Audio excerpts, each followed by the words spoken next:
저희 오늘은 교회력상으로 선한 목자주일이라 그럽니다. 예, 우리 한국교회에서는 5월 첫 주가 어린이주일, 그리고 그 다음에 보통 이제 날짜상으로 맞춰주면 어버이주일, 오늘이죠, 어버이주일. 그리고 교회력상으로는 대표적으로는 이제 선한 목자주일, 부활절 네 번째 주일을 선한 목자주일이라고 얘기합니다. 그래서 선한 목자, 그럼 우리 오늘 찬양에도 그랬지만 시편 23편이죠. 가장 먼저 생각나시는 게 아마도요. 그리고 더 대표적인 게 예수님께서 직접 스스로 선한 목자라고 얘기하시는 요한복음 10장. 예, 요한복음 10장. 그리고 사도 베드로는 예수님을 목자장이라고 얘기합니다. 예, 그래서 목자장이라는 표현. 또 히브리서에서도 예수님께서 이 목자로서 나옵니다. 예, 대표적으로요. 그리고 요한계시록, 오늘 우리가 예배를 시작하면서 요한계시록 7장 16절, 17절 말씀을 제가 읽었는데, 거기에서도 그렇게 선한 목자이신 예수께서 주님이 우리를 생명수가 있는 그 샘으로 인도하신다. 그렇게 표현합니다. 그러니까 어떻게 보면요, 성경에서는 이 목자에 대한 이미지가 끊임없이 흐르는 거죠. 많이 흐르는데, 우리가 목자 그러면 왕에 대한 비유다. 왕이 스스로를 목자로 비유했다. 그래서 목자, 왕 이렇게 자주 생각합니다. 실제로도 맞고요. 그런데요, 우리가 예수님을 생각해 보신다면 예수님은 목자 중에 선한 목자죠. 요건 좀 다릅니다. 예. 그러니까 목자인데 그냥 목자가 아니라 선한 목자세요. 그리고 선한 목자 하시면서 하신 말씀이 나는 양들을 위하여 생명을 바친다고 말씀하셨죠. 예. 구원을 양들을 위하여 대신 죽으시고 그들에게 구원을, 그리고 그렇게 생명의 샘으로 데려가시는 목자신 거죠. 그래서 선한 목자시고, 예, 우리가 그런 의미에서 선한 목자이신 예수님을 생각하시면서 또 이 한 주 은혜의 시간이 되시기를 주님의 이름으로 축원합니다. 예, 예. 저희 오늘 시편 23편 말씀을 같이 읽었는데요. 예, 한국에서도 제가 이렇게 좀 찾아보다 보니까 한국에서도 시편 23편은 가장 사랑받는 시편 중에 한 가지입니다. 아마 세계 어디를 가도 그럴걸요? 예, 이 시편 싫어하시는 분 없죠? 싫어한다 그러면 좀 이상하죠, 성경을. 예, 특별히 좋아하는 성경 구절 우리 많이 있잖아요, 개인마다. 근데 공통적으로 좋아하는 구절들이 또 이렇게 그 부분들이 있습니다. 그런데 어느 곳, 어느 시대에서나 아마 시편 23편은 사랑받는 시편이었을 것입니다. 제가 정확히 문서로 찾아본 건 아닙니다. 그러나 여호와는 나의 목자시니 내게 부족함이 없으리로다. 그가 나를 푸른 초장에, 어릴 때 외워서 푸른 풀밭에 누이시며 쉴만한 물가로 인도하시는도다. 예, 그렇죠. 예.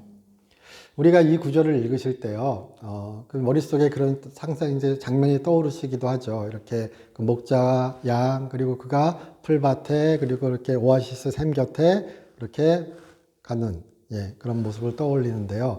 성경에서 그렇게 초장으로 목자가 풀밭으로 데려가고 이런 이미지, 그리고 물을 마시게 하고 회복시키고 씻기는 이미지, 이런 것들을 우리가 비유적으로 상징적으로 이야기한다 그럴 때는 주로 영적 공급을 이야기합니다.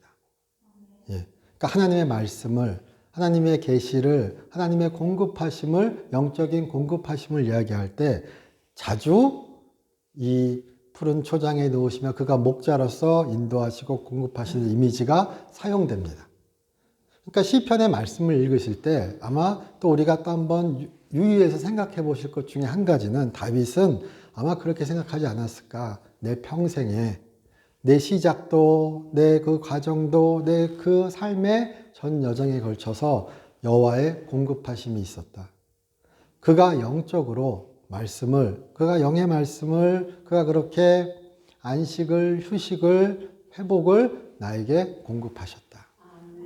내 삶의 걸음걸음, 그것이 있었길래 내가 이 삶을 버틸 수 있었다. 또 어떻게 얘기하면 승리할 수 있었다. 그 승리는 다른 승리가 아니라 다윗의 승리가 아니라 여호와와 함께한 다윗의 승리죠. 굳이 인간적으로 말씀드리자면요, 하나님의 승리입니다. 그러나 그가 하나님을 끊임없이 의지하고 그로부터 공급받고 그가 나의 목자심을, 그가 나의 공급자이심을 알았고 체험했고 기대했고 고대하였고 소망하였고 기도하였기에 그는 주로부터 공급받았습니다. 우리 또한 그로부터 공급받는 그런 복된 삶이 되시기를 주님의 이름으로 축원합니다. 머리로 알아도 실제의 삶에서 그 공급하심을 체험하셔야 되죠. 그렇잖아요. 저희가 시험 보는 거 아니잖아요. 정답은 얼마든지 적을 수 있습니다. 그러나 그 정답을 내가 경험하고 내가 체험하는 거는 우리가 삶에서 풀어내야 하죠. 실제 삶에서 그렇게 하나님의 말씀의 공급하심이 나에게 영의 충만함이 가득하신 그런 삶이 되시기를 진짜 기도합니다. 그리고 우리가 이 시편 23편을 이야기할 때 그렇게 앞에 그 목자의 이미지로서 그가 그렇게 영적으로 공급하시는 이미지가 있다면 그 다음에 5절부터 6절, 5절, 6절은 그가 잔치를 베푸시고 내가 영원히 여호와의 집에 살리로다 이런 것으로 끝납니다. 그가 잔치를 베푸신다 그럴 때는요, 대표적으로 잔치를 베푸신다 할 때 영적 공급하심이 있으면 또한 이 땅에서의 물질적인 복이 또 그렇게 또 공급하심이 있음을 또한 다윗은 이야기하는 겁니다. 그래서 우리 여기서 얘기하는 그가 내 앞에 원수의 목전에서 상을 차려주시고, 상 차리는 게 뭐죠? 잔치창이잖아요. 연회예요. 우리 천국 잔치처럼 그런 영적인 의미도 분명히 찾을 수 있습니다. 그러나 또한 찾을 수 있는 것이 무엇인가? 그가 그렇게 잔치를 차려주시는데 그가 기름을 부으신다. 우리가 기름을 부으신다는 이야기를 할 때요, 자주 이렇게 딱 떠오르는 생각 중, 교회를 다니시다 보면 떠오르는 생각 중에 한 가지는 그렇게 성령을 부으시는 거, 또는 또 신약에서는 그렇게 얘기하고요. 기름 부으시는 거, 성령 부으시는 거. 또는 그렇게 다윗이 기름 부음 받았지. 제사장들이 아론이 기름 부음 받았지. 그렇게 하나님께서 임명하시는 것, 메시아로 기름 부음 받는 것, 이런 생각이 먼저 듭니다. 그러나 지금 여기 잔치집에서 기름 붓는 것은 우리 신약 성경에서는 아마 가장 대표적인 경우가 예수님께서 방문하셨을 때, 잔치집에 방문하셨을 때 그렇게 바리새인 주인이 환영의 표시로 기름 붓지 않았는데 죄 많은 여인이 예수님을 만나고 예수님의 말씀을 듣고 그렇게 회심한 여인이 내가 용서받았구나, 내가 그로부터 구원받았구나, 그 확신을 가진 여인이 예수님께 찾아오죠. 그 소문을 듣고 누가복음 7장에서. 그리고 그가 오셨을 때 그녀가 눈물로 그에게 엎드려서 그 앞에서 기름을 붓고 그를 닦죠. 그런 장면이 나온답니다. 그렇게 그를 환대하고 환영하고 그에게 축복하는, 그렇게 기원하는 그 의미가 바로 기름 부음의 의미입니다. 두 가지 큰 의미가 있는 거예요. 그러니까 사자로서, 하나님의 사자로서, 왕으로서 이렇게 임명받는 기름 부음의 의미, 환대하고 축복하고 복을 빌어주는 의미의 기름 붓는 의미. 그럼 당연히 여기 시편에서 우리가 직접적으로 뽑아올 수 있는 문맥의 의미는 하나님께서, 예수께서 그렇게 그의 백성을, 그의 어린 양을 환대하고 축복하는 의미로서의 기름 부음이겠죠.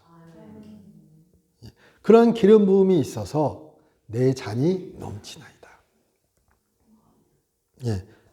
그러니까 그의 축복이 넘치는 거예요. 그의 축복의 결과가 넘치는 거예요. 기름 붓는다는 의미도, 기름이란 단어도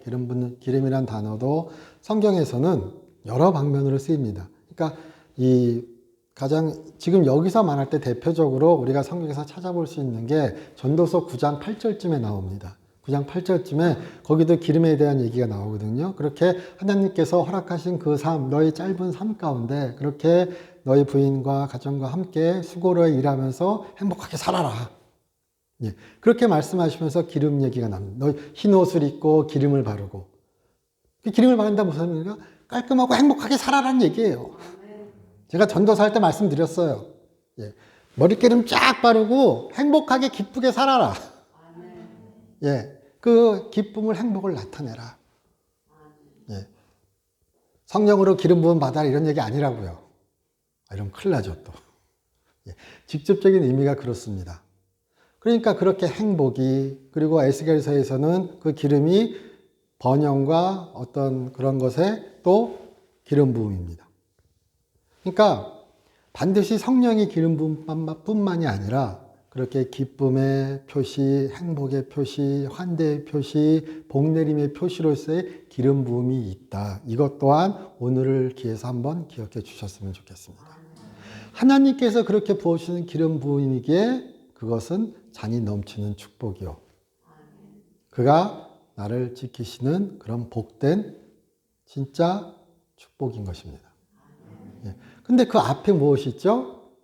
그가 말씀으로 영으로 나를 공급하심. 푸른 풀밭에 누이시며 쉴만한 물가로 인도하시며, 쉴만한 물가로 얘기할 때도 쉰다는 표현에는 우리 다른 게 아니라 여기에는 이미지상으로 메아리 치는 이미지는 안식의 이미지가 있습니다. 휴식의 이미지가 있습니다. 그러니까 양들이나 동물들이나 물로 가면 어떻게 되죠? 거기서 그가 물을 마시고 갈증이 해결되고 회복되고 소생되죠. 그래서 여기 오늘 시편 9절에서도 그 쉴만한 물가로 인도하시고 내 영혼을 소생시키시고, 영혼이 소생되기 위해서는 말씀을 공급받아야 되죠. 주의 위로와 화평과 평안을, 안식을, 주와로부터 오는 그 안식을, 평안을 누리셔야 되죠. 왜 교회를 오시죠? 왜 예배당에 오시죠? 왜 예배를 들으시죠? 그로부터 공급받기 위해서죠. 하나님의 집이잖아요. 최종적인 하나님의 집은 천국일 것입니다. 예수의 품일 겁니다. 하나님을 향해 찾아가는 우리의 여정이 있습니다. 그러나 또한 다윗은 여기에서 그가 그렇게 비록 그 평생 하나님을 찾아가는 그 길 가운데 있지만 또한 이 땅의 삶에서 그는 성전을, 성막을, 하나님께서 나와 함께 계시는 그곳을 그리워하고 그와 함께 하기를 바라면서 이 시편을 썼을 것입니다. 그리고 그것을 체험했을 것입니다. 그와 함께 했을 때 그는 말씀을 공급해 주십니다. 그와 함께 했을 때 그는 영혼이 회복되고 휴식을 취하고 소생되게 하여 주십니다. 그리고 앞에 그 가운데 있는 내가 사망의 음침한 골짜기로 다닐지라도, 이 표현이 있죠. 하나님은, 저도 그렇고요, 하나님은 꼭 내가 행복할 때만 내 옆에 계신 걸로 인식됩니다. 그러나 하나님은 내가 사망의 음침한 골짜기에 있을지라도 나와 함께 계십니다. 그래서 오늘 제가 설교의 제목을 주가 나와 함께 있으니라, 주께서 나와 함께 하심이라 이렇게 적었습니다. 오늘 지금 제가 방금 말씀드린 구절에 있죠. 내가 사망의 음침한 골짜기에 있을지라도. 헬라어 성경 버전, 구약 성경 헬라어 성경에서는 그 흑암, 아주 어두운 골짜기에 있을지라도, 어두운 골짜기, 사망의 골짜기, 어두운 골짜기, 앞이 보이지 않고 막 시커먼 어둠 가운데 있을지라도 양은 목자의 소리를 들을 수 있죠.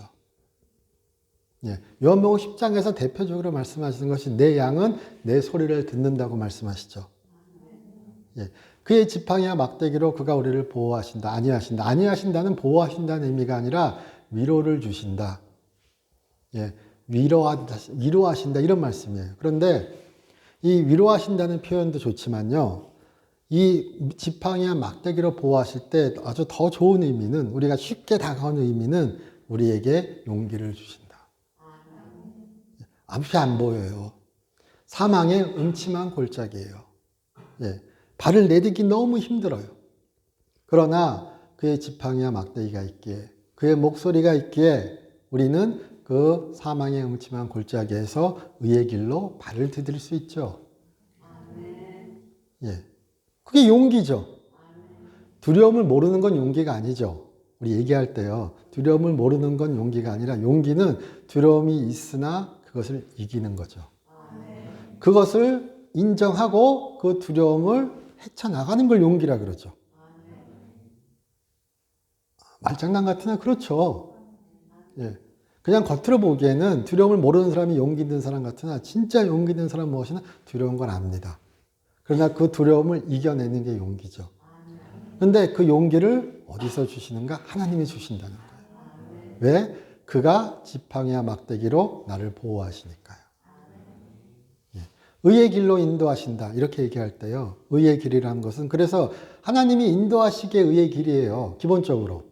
그러나 의의 길에는 이 단어 자체, 의의 길이라는 단어 자체는 기본적인 사전적인 단어의 의미에서는 안전하단 길이다, 안전한 길이다 이런 의미가 있습니다. 왜 안전한가? 의의 길이니까요.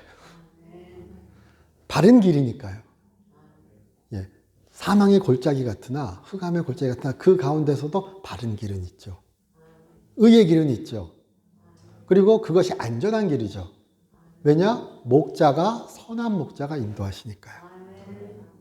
그래서 그 길은 의의 길이요. 예. 안전한 길이요. 예. 초단거리의 길이요. 예.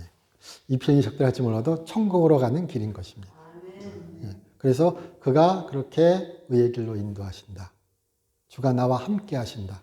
이것이 우리 평생의 고백이 다윗처럼 우리 평생의 고백이 되시길 주님의 이름으로 축원합니다. 주께서 우리와 함께 하십니다. 좋으시죠? 예. 어릴 때 제가 그런 얘기 들었던 건 우리 저 어릴 때 그런 농담 많이 유행했습니다. 예. 아빠가 아들한테 여기 저 따뜻한 물 들어가 보라고 그렇죠? 그러고 뜨거워가지고 막 이러면 뭐라 그러죠? 네가 이제 배운 거라고. 세상에 믿을 놈 하나 없다고. 예. 근데 우리에게 참 하나님은 믿을 만한 분이시죠. 평이 좀 이상합니다. 예. 왜냐고요? 예. 우리 다음 구절에 그런 구절이 있습니다. 내 평생의 선하심과 인자하심이 반드시 나를 따르리니. 예. 우리 성경은 이 선하심과 인자하심을 따로 분리해 놨습니다. 근데 히브리어 문법 구조에서 중언법이라 그래가지고요. 다른 단어인데, 비슷한 단어인데, 이 비슷한 단어를 같이 놓습니다. 그 말은 이것이 하나라고 생각하는 거예요. 중언이라는 것은 두 번 얘기하는 거죠. 두 번 얘기해서 한 가지 뜻을 강조하는 거예요. 예. 그런 것처럼 이것을 중언법에 맞게 만약 번역하면 또 다른 번역이 가능한 것이 선하신 인자함. 예.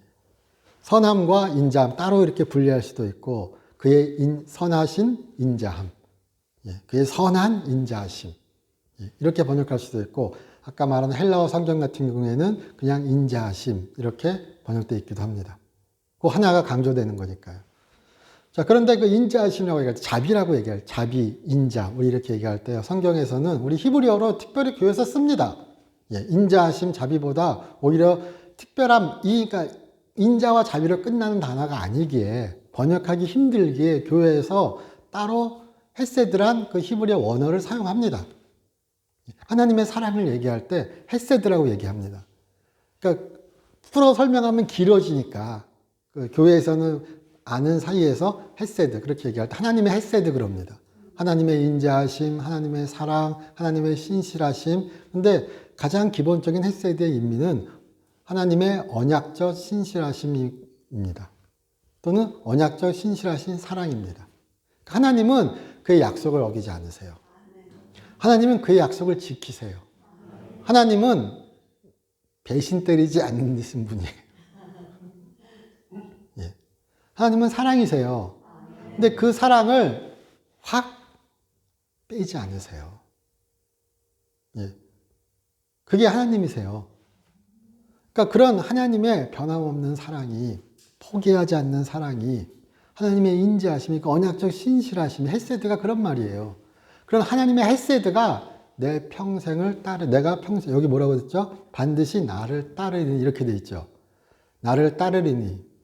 따르리니는 제가 작년에 할 때도 말씀드렸는데, 쫓는 겁니다. 추격하는 겁니다. 사냥꾼이 사냥감을 쫓는다는 얘기할 때 이 단어를 사용합니다. 그러니까 하나님의 그 끈질긴 사랑이, 포기하지 않는 사랑이, 반드시 지키시는 그 사랑이 내 평생에 나를 따라다닙니다. 나를 잡으려고요. 예, 그러면 나를 추격해서 나를 끝까지 내 평생에 바쳐주시는 거예요. 이게 다윗의 고백이에요.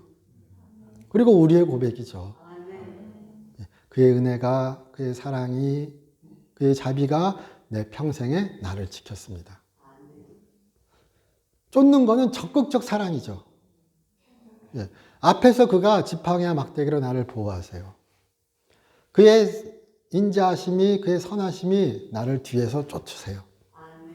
그래서 내가 사망의 흑암의 골짜기에서도 그렇게 의의 길을 갈 수 있고 나에게 잔치상을 차려주셔서 그렇게 나에게 기름을 부어주시고 내 잔이 넘치게 해주세요. 그리고 그것이 내가 그것을 가장 확실히 알 수 있고 가장 체험할 수 있는 곳이 어디 있는가? 마지막 6절에 하나님의 집이에요. 그래서 이 땅에서는 예배당, 교회, 예배가 되겠죠. 또 우리 삶의 현장이 되겠죠. 예. 그러나 우리가 특별히 이렇게 모여서 예배할 때, 하나님께 그렇게 찬양할 때, 하나님께 감사할 때, 그를 향하여 예배할 때, 그는 공급해 주시고, 그는 회복시켜 주시고, 그는 우리에게 복을 허락하여 주십니다. 우리가 의의 길로 갈 수 있도록, 그가 인도하시는 그 안전한 길로 갈 수 있도록 우리를 보호하시고 힘내게 하여 주십니다. 그것이 시편 23편의 이야기인 줄 믿습니다. 그러므로 우리가 그렇게 매주 드리는 이 예배가 아니라, 이 예배가 그렇게 하나님의 사랑을 깨닫고 하나님의 사랑을 알고 하나님의 공급하심을 경험하는 그런 예배가 되시기를 주님의 이름으로 축원합니다. 안식할 날 우리가 그렇게 얘기하잖아요. 쉴 만한 물가. 쉰다는 거는 잠깐 멈춘다는 의미잖아요. 안식은 그렇게 가장 강조합니다. 잠깐 멈춘다. 근데 쉼은 단순한 쉼이 아니라 하나님과 함께 쉼입니다. 하나님 품에서 쉬는 겁니다. 하나님의 쉼을 공급받는 겁니다. 하나님의 쉼이 있어야 우리의 영이 살아납니다. 그래서 우리가 회복되어서 이 땅의 삶 가운데서 의의 길을 갈 수 있겠죠. 너는 먼저 그의 나라와 의를 구하라. 우리 많이 외우시죠? 그의 나라와 그의 의를 구할 때, 예수님은 조금 더 간결해지셨죠. 일용할 양식을 주신다고. 하나님이 더 크시죠. 화끈하시죠. 내 잔이 넘치나이다. 예수님이 받은 잔은 십자가의 잔이었죠. 그래서 우리가 그 십자가의 잔의 의미도 분명히 또 찾아야 됩니다. 그러나 시편 23편의 의미에서 먼저 강조되는 것은 그 축복의 잔입니다. 그러나 그런 고난의 잔 또한 분명히 있습니다. 십자가의 잔 또한 있죠.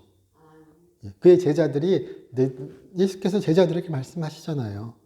그리고 아마 대표적으로 한국교회에서 맹의순이라고, 맹의순 선생님, 목사님, 전도사님인데, 우리가 얘기할 때 기억할 때 그럽니다. 6.25 때 그렇게 포로로 갇혀서, 그가 그렇게 중국인 포로들 가운데서, 아픈 중국인 포로를 간호하고 그렇게 하면서 그가 매번 그렇게 간호하고 외웠던 게 시편 23편이라 그럽니다.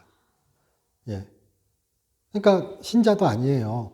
그렇게 중국인 포로들 그렇게 간호하고 그렇게 하면서 떠듬떠듬 중국말 못하는데 중국말로 배워가지고 떠듬떠듬 간호한 게 주는 나의 목자시니 내게 부족함이 없으리로다.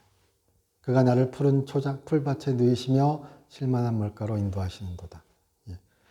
그렇게 하다가 전쟁이 끝나고 포로 해방되기 며칠 전에 돌아가셨거든요. 유명합니다. 그때 그가 얘기한 내 잔이 넘치나이다. 이거 책 제목도 그거에 내 잔이 넘치나이다. 그에게는 그것이 축복의 잔이었고 고난의 잔이었고 십자가의 잔이었던 거죠. 그러나 중국인 포로에게는 그것이 하나님의 축복이요 하나님의 기름 부으시며 환대의 잔이었던 거죠. 그 두 가지 양면적인 의미를 우리가 또 한번 생각해 보았으면 좋겠습니다. 시편 23편 이야기할 때요, 제가 인터넷에서 예전에 읽었던 글이 있습니다. 어떤 분이 정확히 출처를 모르겠습니다. 열심히 찾아본 게 아니라서 독일에서 공부하신 분인가 봐요. 독일에서 대학교에서 공부하는데 라틴어 공부하셨나? 그러니까 무슨 공부하는 와중에 라틴어 수업을 들었겠죠. 라틴어 수업 교수님인데 이렇게 얘기를 하다가 히브리어도 잘하더래요. 그래서 물어본 거죠. 어떻게 히브리어 잘하시냐고. 그랬더니 이제 얘기를 쫙 풀어놓는데 젊을 때 대학교에서 공부하는데 자기 룸메이트가 유대인이었대요. 근데 유대인도 아주 진한, 혈통상 진한 유대인이 아니라 그 할아버지 그 표현을 빌리자면 할아버지가 유대인이래요. 그럼 몇 분의 1이죠? 4분의 1 유대인인가요? 저는 그런 사람인데 같이 공부하는 와중에 꼭 그 유대인 학생이 공부한 지 한 2시간쯤 지나면은 히브리어로 서로 막 그러더래요. 그래서 뭐냐고 그랬더니 예, 시편 23편을 암송하는 거더래요. 자기는 공부하다가 막 엉덩이가 뒤틀리고 막 이러면은 이 시편 23편 여호와 나의 목자시니 내게 부족함이 없으려다. 제가 히브리어를 외워서 나중에 한번 해드릴게요. 예, 이건 발음이 좋아야 돼. 그래야 뭔가 멋져 보여요. 예, 제가 예전에 또 TMI네요. 예. 왜냐하면 히브리어도 억양 이 운율에 맞춰서 있기 때문에 시에서 히브리어로 들으면은 진짜 시 같아요. 운율을 맞춰 놓은 거기 때문에요. 예. 근데 그렇게 이제 막 그 히브리어를 외우니까 이제 계속 들으니까 그리고 공부하는 데 도움이 된다니까 자기도 모르는 사이 외우게 된 거예요. 그러니까 뭐 서로 같이 공부하고 뭐 식사하고 토론하고 그러면서 같이 공부하다가 지겨우면 여호와는 나의 목자 히브리어 버전으로 예. 여호와는 나의 목자시니 내게 부족함이 없으리라 이렇게 쏙 한 거예요.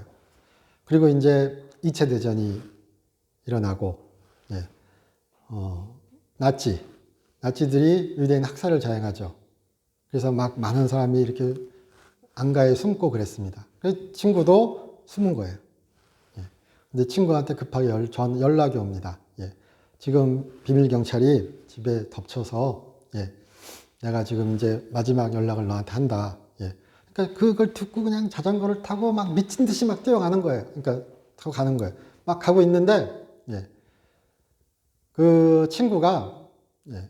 그 유대인들 이렇게 뭐 태우는 트럭 거기에 가축처럼 이렇게 찡겨가지고 예, 태워지는 걸 본 거예요. 예, 그리고 쫓아가죠.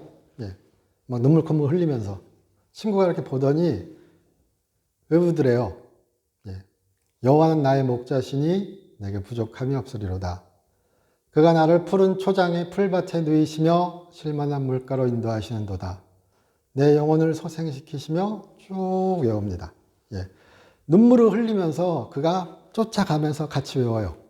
예. 그 친구는 그렇게 웃으면서 가스실로 간 거죠. 예. 그리고 시간이 지납니다. 예.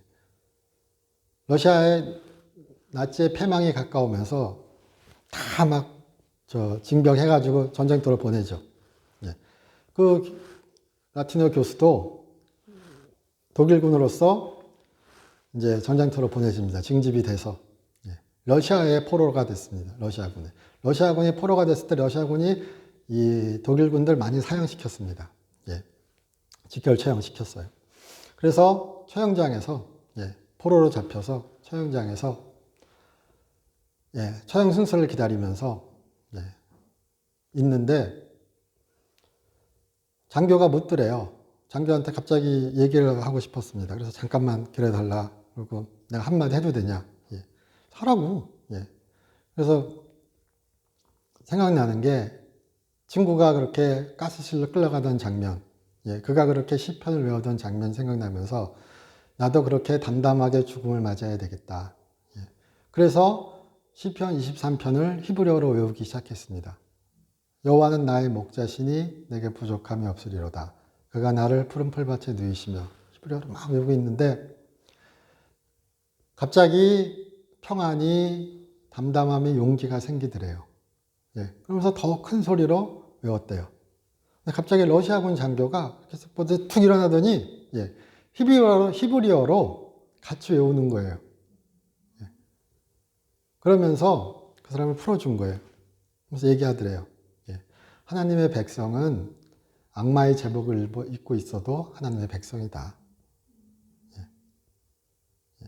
물론 이 얘기가 되게 반대되는 이야기일 수 있으나 우리 삶 가운데 하나님은 어떠한 방향으로 어떠한 모습으로 우리를 구하실지 우리를 인도하실지 우리는 솔직히 알 수 없습니다. 그러나 한 가지 확실한 건 있습니다. 그가 우리와 함께 하신다는 거예요. 예. 그리고 우리가 그를 부를 때 그는 우리를 잊지 않으신다는 거예요. 왜 우리가 이 시편을 사랑할까요? 왜 이 말씀을 사랑할까요? 예. 단순히 복을 약속해 주셔서 그의 공급하심을 약속해 주셔서 아니요. 주가 나와 함께 하심이라. 예. 그리고 내가 영원히 하나님께 돌아가리라는. 예. 우리 6절 마지막에 내가 여호와의 집에 영원히 살리로다. 이 말씀에서요. 살리로다는 히브리어 동사가 살리로라도 번역이 될 수 있고요. 또 다른 동사를 신경 써서 우리 번역엔 나오지 않지만 돌아가리로다 이렇게 번역할 수도 있습니다. 예. 그럼 우리가 갈 곳, 다윗도 얘기합니다. 내가 갈 곳은 어디인가? 내 평생에 내가 돌아갈 곳은 어디인가? 하나님의 공급이 있으신 여호와의 집입니다. 하나님의 품입니다. 예. 내가 갈 곳. 그리고 우리가 그것이 오늘 읽은 요한계시록의 이야기에서는 그렇게 구원하심이 요한계시록 7장 10절에 구원하심이 어디에 있는가? 보좌에 앉으신 우리 하나님과 어린 양에게 있습니다. 그가 우리의 눈물을 닦아주실 것이요. 그것은 배고픔도 주림도 없을 곳입니다. 예. 그가 그렇게 생명수로 목자인 어린 양이 우리를 인도하십니다. 예. 흰옷을 입고 그렇죠. 그의 피로 씻겨진 흰옷을 입은 사람들. 예. 사방 이방 세계 각 곳에서 온 곳에서 이방 여러 곳에서 모인 무수히 많은 허다한 무리 흰옷 입은 무리들이 주를 찬양합니다. 그렇죠. 앞에 그리고 7장에 인침을 받은 사람들 나옵니다. 그 유명한 14만 4천 이야기 나오면서요. 예. 14만 4천은, 예. 14만 4천은 그냥 12 곱하기 12, 그리고 1000입니다. 예. 12부족, 12지파, 뭐 이렇게 얘기하는 12제자. 예. 내가 많은 수예요, 그냥. 그러니까 많은 무리가 피로 씻겨진 흰옷을 입었습니다. 피로 씻겨진 흰옷은 무엇일까요? 예수의 보혈이죠. 인침받은 자는 누구죠? 성령으로 인침받은 자죠. 예, 뭘 복잡하게 계산하고 우리 그럴까요? 우리가 신학자는 아닌데. 그렇죠. 바울은 얘기하죠. 성경은 이야기하죠. 성령께서 그를 기억나게 하시고 그를 생각하게 하고 그의 말씀을 기억나게 하고 우리를 가르치시고 우리를 인도하시고 우리를 위로하시고 우리를 가르치신다고요. 예, 그것이 바로 인침이죠. 그것이 바로 주의 지팡이와 막대기가 나를 안위하시는 것이죠. 의의 길을 갈 수 있게 하죠. 그래서 그 생명수가 우리에게 있죠. 예. 그래서 흰옷 입은 자가 바로 우리들이죠. 주의 피로 씻겨진 흰옷 입은 자가 바로 우리입니다. 예. 환난 날이 언제일까 막 열심히 기도하시고 휴거를 두려워하시고 예. 그러지 마시고요. 지금 흰옷 입고 계세요. 예. 어떻게 하면 좀 열심히 빨까 생각하지 마시고요. 예, 어떻게 하면 좀 인침을 받아서 아, 나는 보이지 않지만 영안으로 보면 여기에 십자가가 달려있어라고 고민하지 마세요. 예, 주의 피로, 성령으로 예, 우리는 구원을 약속받았습니다. 예, 구원하심은 어디에 있는가? 우리 하나님. 보좌에 앉으신 우리 하나님과 어린 양에게 있습니다. 다윗의 고백입니다. 예. 존 뉴턴 다 아시죠? 다 아시나로 또 그런가? 예. 나 같은 죄인 살리신 예. 그것의 영어 버전 예. 원곡이죠. 그러니까 원곡 예. 어메이징 그레이스라고 얘기하는 존 뉴턴의 어메이징 그레이스 저 참 사랑합니다. 예. 어메이징 그레이스를 한국말로 그냥 직역하면 놀라운 은총, 놀라운 은혜죠. 예. 어메이징 그레이스 How sweet the sound. 야, 발음 한번 경상도 발음입니다, 진짜. How sweet the sound. 그러니까 예, 놀라운 은혜, 그 소리가 얼마나 달콤한가. 예, 존 뉴턴이라는 사람이 그렇게 썼습니다. 그리고 이제 그 뒤에 제가 뭐 한글로 잠깐 이렇게 얘기 드리면은, 그러니까 그 은혜가, 그 달콤한 소리, 그 은혜가 예, 우리는 나 같은 죄인 살리신이지만 예, 영어를 그냥 직역하면 나같이 비참한 자를 살리신 그 은혜가 얼마나 달콤한지, 그 놀라운 은혜가 얼마나 달콤한지, 그 은혜가 나같이 비참한 자를 살렸습니다. 나는 한때 길을 잃었으나 I was lost 그럽니다. 나는 한때 길을 잃었으나 I am found. 나는 길을 찾았습니다. I was blind 그럽니다. 나는 눈이 멀었었으나 now I see. 나는 지금 봅니다. 뒤에는 못 외웁니다.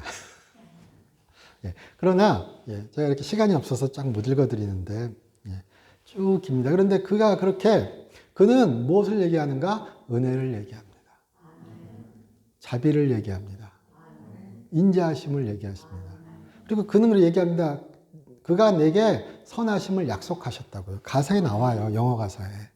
그리고 평생에 그의 말씀이 내 소망이 됐다고요. 그리고 계속 끝까지 얘기하는 거는 나 같은 죄인 살리신이 아니라 그 은혜가 그 은총이 내가 평생을 살고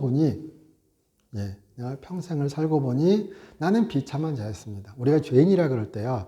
비참한 자였다 할 때 좀 이미지가 다른 게 약간 무엇이냐면요. 비참한은 사람으로서는 어떻게 할 수 없는 상황이기 때문이에요. 그게 죄인이란 말이랑 일맥상통하죠. 그러나 내가 끊을 수 없고 내가 어떻게 할 수 없는 그 비통하고 비참한 상황에 있던 나를 은혜로 불러주셨기에. 그래서 내 평생에 그의 은혜가 나에게는 놀라운 은혜였고, 잃었던 나를 찾게 하셨고, 보지 못하던 내가 보게 하셨고, 그래서 그 뒤에 구절도 쭉 있습니다. 존 뉴턴이 그렇게 노예선 선장으로서, 그 전에는 해군에 있다가 탈영해가지고 노예로도 팔립니다. 잡혀가지고. 그러니까 노예의 생활도 해보고, 노예선 선장의 생활도 하고, 그리고 39살에 대학을 졸업하고 이제 그 전에도 신학 공부를 해서 이제 성공의 사제가 되어서 그렇게 목회를 하고 83살에 소천했습니다. 사망하였습니다. 근데 그가 그렇게 막 노년에 마지막 노년 때는 눈도 안 보이고 말도 제대로 못하고 막 기억도 사라지고 그래가지고 끝까지 설교는 하는데 설교하면 옆에서 통역이요. 그러니까 우리도 그런 거 있죠. 이렇게 기운 없어가지고 몇 마디 하면 여기서 큰 소리로 젊은 사람이 말해주는 거예요. 그런 지경이 돼서도 그가 말씀을 전했는데 그가 그렇게 인터뷰했다고 합니다. 나는 지금 기억이 사라져 갑니다. 거의 모든 기억을 잃어버리고 있습니다. 그러나 내가 두 가지 기억합니다. 내가 큰 죄인이라는 것과 예수 그리스도는 나의 구세주라시는 것을 나는 기억합니다. 우리 두 가지 있으면 되죠. I'm sinner. 영어 썼습니다. 내가 죄인이라는 것과 아까 그리고 그가 나를 구원하셨다는 것. 그가 그의 무덤에 이런 글자를 썼다고 합니다. 이렇게 써달라고요. 존 뉴턴, 클럭, 일꾼. 그리고 제가 지금 이건 정확히 읽어드릴게요.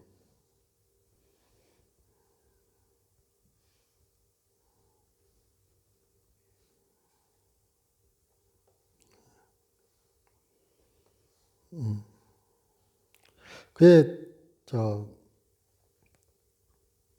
한때 불신자였으며 남봉꾼 아프리카에서 노예 종이었다. 우리 주 그리스도 예수의 풍성하신 자비로 보존되고 회복되고 용서받았다.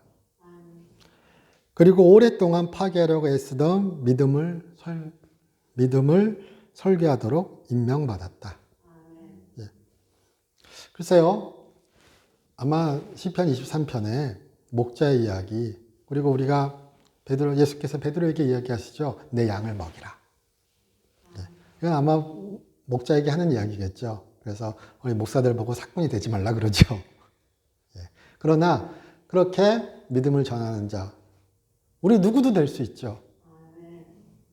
내가 여호와로부터 그의 은혜로 그의 자비로 보존되고 회복되고 용서받았음을 알고 그의 은혜가 그의 자비가 나에게 있음을 알고 그가 지팡이가 그의 주의 지팡이와 막대기가 사망의 음침한 골짜기에서도 나를 지키실 것을 알고 보이지 않는 그 길을 내가 주의 목소리를 따라 그 의의 길을 걸을 것임을 결심하는 우리들에게 하나님의 축복하심이 주의 복주심이 그가 차려주실 상이 천국 잔치가 우리에게 있죠.